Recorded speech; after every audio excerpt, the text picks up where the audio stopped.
Style family, I hope you're all doing very well and welcome to another upcycling extravaganza with Azuma. I hope you're ready to take on this challenge. It's a little bit of a big one. It does take a little bit of time, but it is most definitely the results are definitely worth all your efforts. So if you follow me on Instagram, I'd love to see your results and your outcomes and all the things that you've created as a result of this channel. And if you're not yet following me on YouTube, it'd be great if you can. If you like this video, please press the like button because it really helps to spread my wonder across the channel. So today we're going to go straight into it. Today's challenge is a denim jacket challenge. The jacket used to once belong to my daughter Nuru. I think she had it when she was around age 14. So as you can imagine, it's a very small jacket. It's actually an extra small. I'm not an extra small.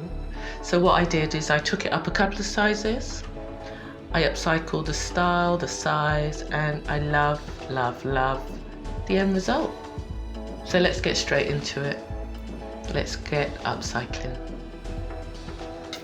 So for today's project, you're going to need an old denim jacket, some chalk. You might not need a pick, but I always throw that in for good measure. A pair of scissors, strong scissors because you're cutting through denim, measuring tape, and a pair of old jeans. Ones that you obviously are not going to miss if you have to cut it up, because we're literally going to use the entire pair of jeans.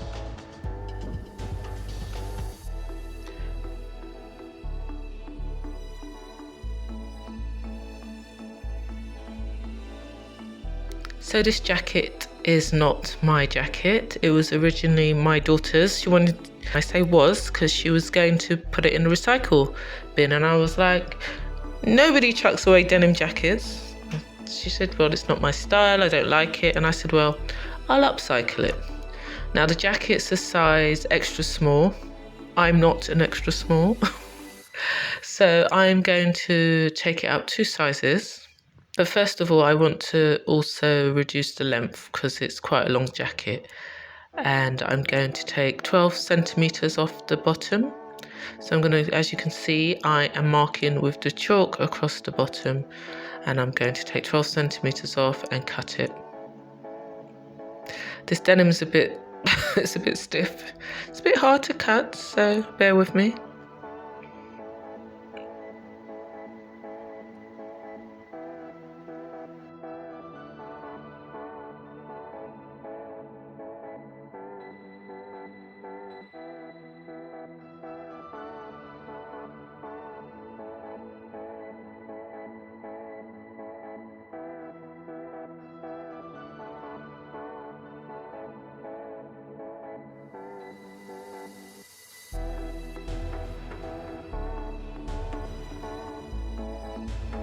Next, I'm going to take the cuffs off also, because I'm also going to do something with the sleeves. So I'll do that quickly.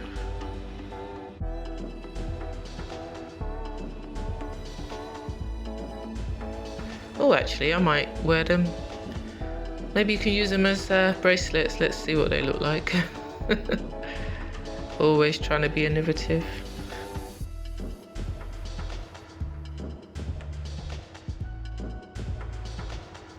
Okay, the next thing is we have to extend the side of the jacket. So like I said, it's an extra small. I'm not.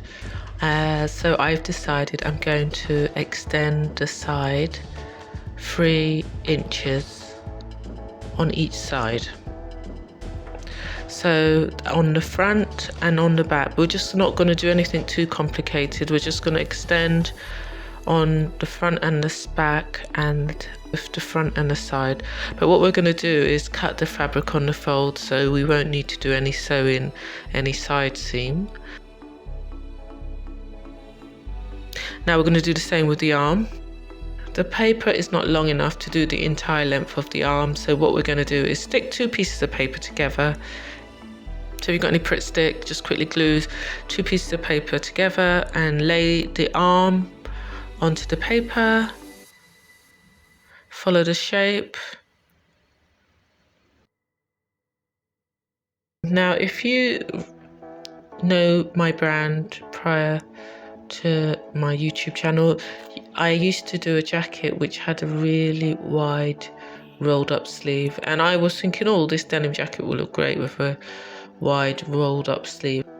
I'm not going to make it as wide as the sleeve on my jacket, so you'll see I'm going to extend it out slightly. When I extend it 3 inches, as it gets lower, it's going to get wider to accommodate the wider arm and to accommodate the turn up.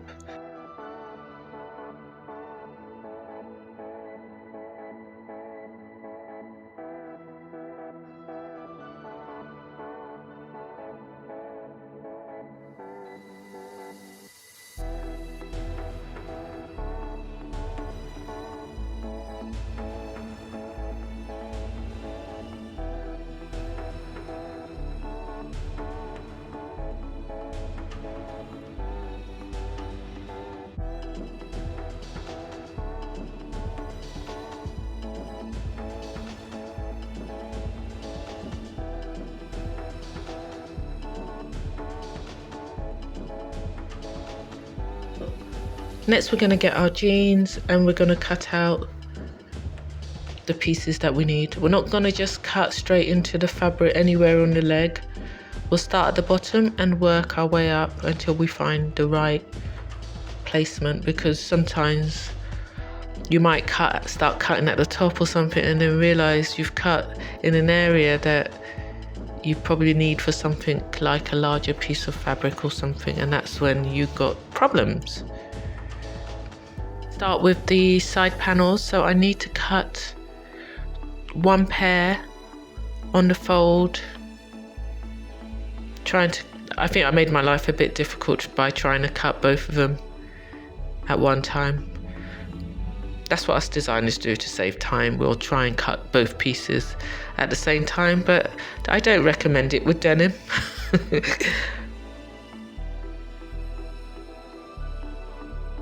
So to get the most out of this denim, I'm going to cut through the inner leg seams to just lay it flat, and then I'll cut the sleeves. I had to learn the hard way, so I'm going to cut each sleeve separately.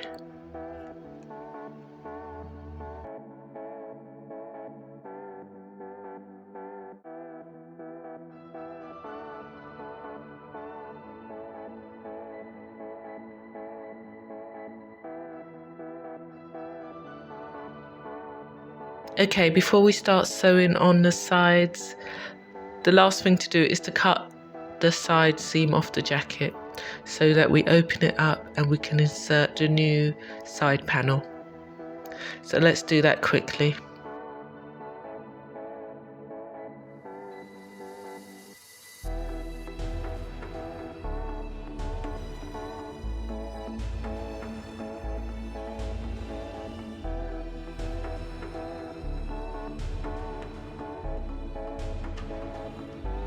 So I just want to show you something quickly. I changed the side panel off camera because I decided I wanted a slightly different shape. I wanted a sort of chevron shape. So I've made the end longer and pointed. You'll see why I did that in a little while, but I thought I'll just show you. I'm going to demonstrate what it's going to look like once it's sewn into the side of the jacket.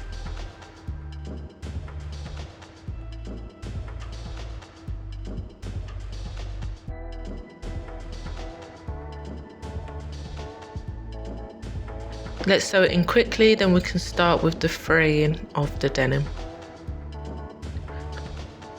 First of all, we're going to stitch the underarm together. So as I've shown you here earlier, where I've pinned, we're going to stitch that.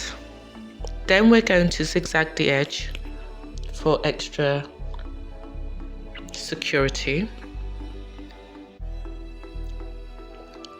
We're going to do that on both of them, both of the underarms. straight stitch and then zigzag the edge.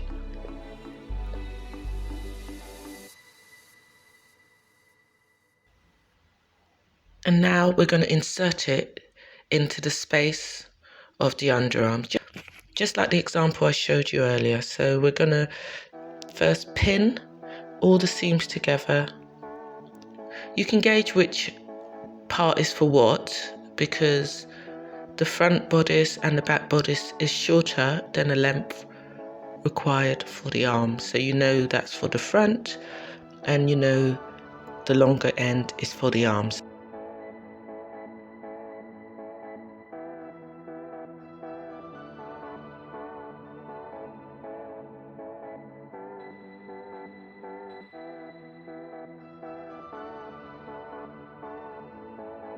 So here it is, all inserted. We've stitched the underarm in, so now we've extended it pretty much 2 sizes up, or even 3 sizes up.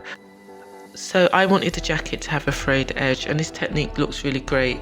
You usually see it with jeans. You see the frayed ends of jeans, but I wanted to try it on my jacket. Haven't done it before. As usual, I'm just going with it. Any mistakes, I'll run with it and make it work.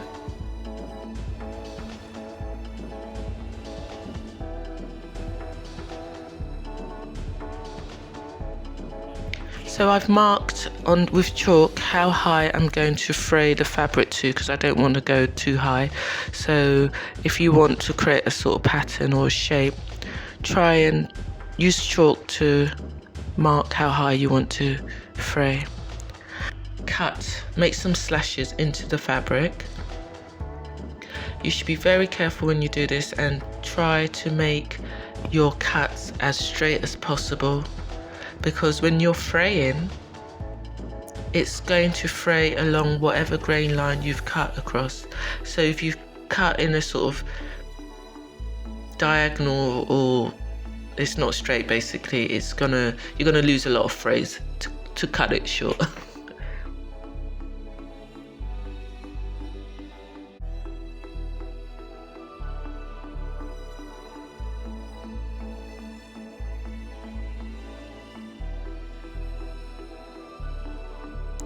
And then what you're going to do is you're going to get one of the pieces, and you're going to just literally get to the bottom of the edge, and you're going to literally pull the fabric away from the main fabric. It's almost like you're pulling the string, but you're pulling it individually to start with. So you might feel, oh my God, this is going to take a while. It does take a while, but when you build momentum, the fabric will start to separate on its own, and then you'll be able to see the end result quicker.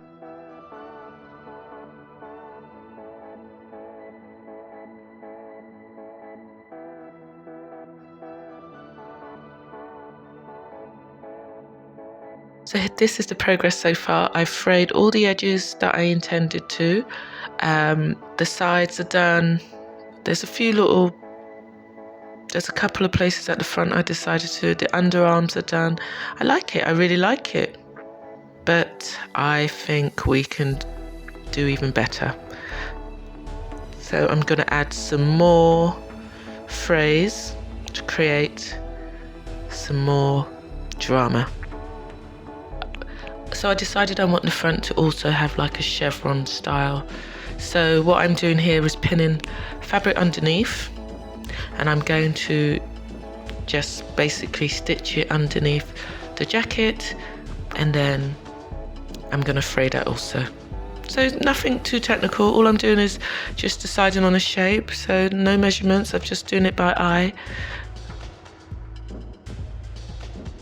So off camera I created a triangle for the back also, and I've cut through it. So all that's left to do is to just start pulling apart the strips. Now if your fingers are hurting by this stage, because mine are definitely, you can use something like a snipper or an unpicker, or something with a slightly sharp edge, just to start you off at the bottom, and then you can pull them apart just like you've done previously.